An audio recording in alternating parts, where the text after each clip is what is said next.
aprovecho de decir que tú que eres historiador muy destacado, que la Marcha de la Patria Joven es el comienzo de una generación que es la que gobernó hasta Sí, Bachelet uno diría sí, yo, y un poquito todavía en sí, Bachelet 2.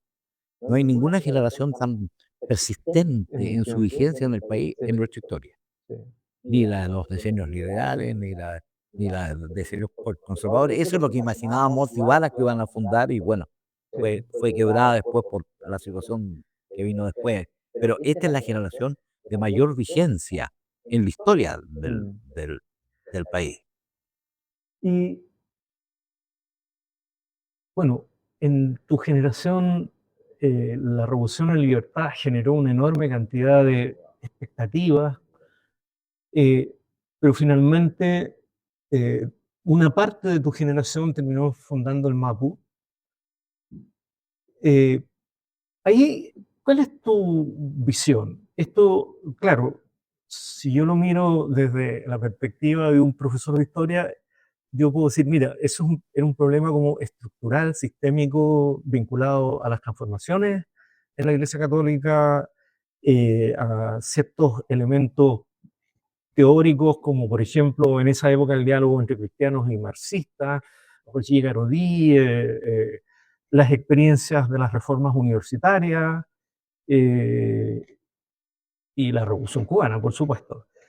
Eh, en alguna entrevista tú has señalado que, precisamente porque te preguntan por la vinculación entre Revolución Cubana y la formación del MAPU, tú has señalado que efectivamente ese era un fenómeno mucho más complejo y multicausal, y que no es una experiencia exclusiva de Chile. De hecho, Montoneros en Argentina también salió de organizaciones católicas universitarias, en buena medida, no exclusivamente. Eh, Y un poquito más de derecha, estilo montonero, sí, no, no, de yo, muy tacuada.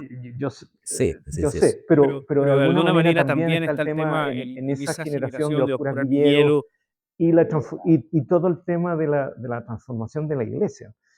Eh, Pero ¿Cuál ¿cuál es es tu tu visión visión de de eso? eso? Quiero decir. Quiero hablar primero de la democracia cristiana y del gobierno de Frei Montalva. Yo siento que la democracia cristiana y el movimiento que lideró Frei Montalva junto con Thomas y Leighton, los grandes de esa época, fue de alguna manera adquirió fuerza nueva con los nuevos vientos y nuevos aires que soplaban en la iglesia. De uno u otro modo, la democracia cristiana en su conjunto, nosotros los más jóvenes, ellos los Ujú. más adultos, fuimos hijos de todo el proceso que condujo al concilio. Y particularmente del grupo eclesiástico que se vinculó, que lideró, que inspiró el cardenal Montini, que después fue el Papa Pablo VI. Entonces, de alguna manera, el gobierno de Frei Montalva, la Falange primero, que fue inspirada en grandes personajes de la iglesia, el Padre Hurtado, don Manuel Larraín, el obispo de Talca. De alguna manera, el proceso general de la Falange y la democracia cristiana fueron una expresión de lo que pudiéramos llamar el surgimiento de las corrientes progresistas de la iglesia. Y su distancia, por lo que pudiéramos llamar las corrientes conservadoras más clásicas de la iglesia, que predominaron en la iglesia católica hasta el papado de Pío XII. En ese mismo tiempo, las cosas ocurrieron con más velocidad. Y la propia generación de iglesia que surgió en el concilio empezó también a bifurcarse entre sectores que eran más cautelosos respecto a los cambios y sectores que eran más radicales respecto a los cambios. De alguna manera, esto ocurría además en un contexto mundial que tú lo has dicho muy bien en la partida de esta entrevista, de una generación fascinante que fue la generación de los 60. Es el tiempo del concilio, el tiempo de la revolución cultural en China, de la guerra de Vietnam, que fue muy importante en ese tiempo, muy importante, yo diría decisiva.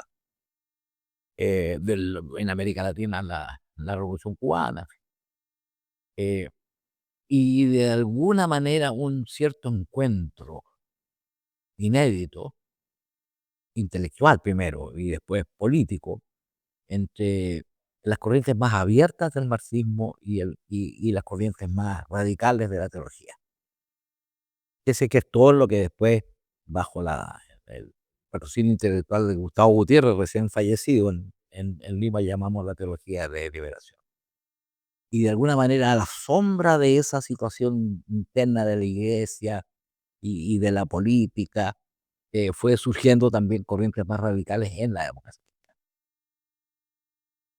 En un primer momento parecían tener la vocación de ser una tendencia dentro de la democracia cristiana, que era lo que quería Ramiro Tomis, que siendo un real militante de democracia cristiana, está ubicado en palabras de ahora, un poco más a la izquierda de lo que sería don Eduardo Frei de entonces.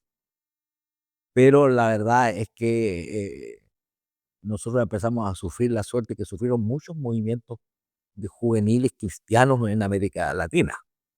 Eh, lo que ocurrió, por ejemplo, con la juventud de Acción Popular en Brasil, de donde venía Fernando Enrique Cardoso, José Serra, lo que ocurrió con un nombre distinto con un significado distinto al que tenía en Chile con el MIR boliviano, del que proviene el presidente Jaime Paz, ¿no es cierto?, Jaime Paz Zamora, lo que ocurrió con el Partido Socialista Revolucionario Peruano, donde estaba Rafael Roncagliolo, que fue después gran canciller peruano.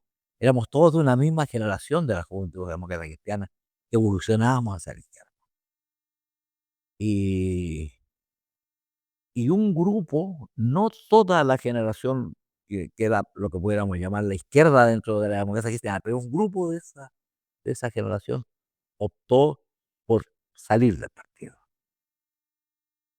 También las cosas, como siempre, fueron objeto más de un accidente, que es su origen, que de una decisión tan clara. Tú que eres historiador, como la cuestión del sacristán, que la verdad que ahí se originaron los partidos políticos en un asunto que fue fortuito, que fue fortuito, claro. Y esto fue que en algún momento esta, esta corriente más de izquierda de la democracia cristiana, pues tan ahora que ganó la directiva y encabezó el Partido Demócrata Cristiano Rafael Agustín Cumuz, secundado por Julio Silva Solari, por Bosco Parra, grandes dirigentes de lo que era la izquierda democrática cristiana en ese tiempo. Y propusieron un nuevo programa, distinto al programa originario de los premios, la vía no capitalista. Esto, la verdad, le significó un problema muy delicado al presidente Frei, muy delicado. Y el presidente Frei se decidió por impulsar un cambio antes que terminara su periodo. Se produjo una junta que fue en Peñaflor. El presidente habló al inaugurar y fue claro, el presidente en decir que prefería un cambio, ya a su manera, como eran los presidentes. Y el desarrollo de la junta, sin embargo, la Junta Demócrata Cristiana esa es la tradición, duraban toda la noche. Esta idea que hay ahora de que son modernas, de que terminan a las 9 y sigan los otro día, duran toda la noche. Y en algún momento el presidente se alojó cerca de Peñaflor. No sé si en Peñaflor era casa de algún dirigente demócrata cristiano. Y alguien le fue a decir que el desarrollo de la Junta indicaba que más bien iban a confirmar a Guzzi. Estábamos, sido las 2 de la mañana, 3 de la mañana. Yo era presidente de la Juventud Demócrata Cristiana. Y recuerdo que estaba al lado de Gutenberg Martínez, que trabajaba muy cerca mío. Y yo, no sé si fue Gute u otro que me dijo, mira atrás. Y estaba atrás el presidente, público. Y pidió la palabra. Y dijo, no me he explicado bien. Y empezó el presidente, no me he explicado bien. Esta directiva, y en el fondo dijo que esta directiva era contradictoria con su gobierno, qué sé yo, y eso representó la caída de la directiva del gobierno. Ese hecho lesionó muy fuertemente la vida interna. No.